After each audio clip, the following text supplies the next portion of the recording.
All right, so to solve this equation, what we're going to have to do first is figure out what the heck this square root thing is. Remember what the square root is?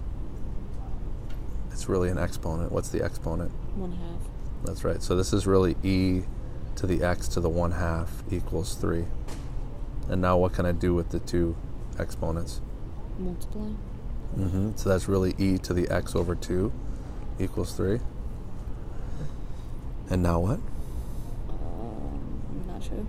By the way, I could have also, now that I see this, I could have just squared both sides. If I wanted to instead, I could have just squared both sides.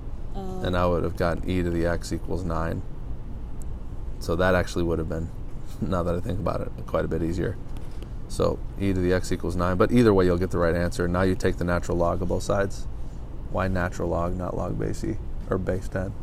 Because it's base 10, not base e. Yeah, because this is a base e. So what does this allow you to do with the x? Move it to the front. And what's ln of e?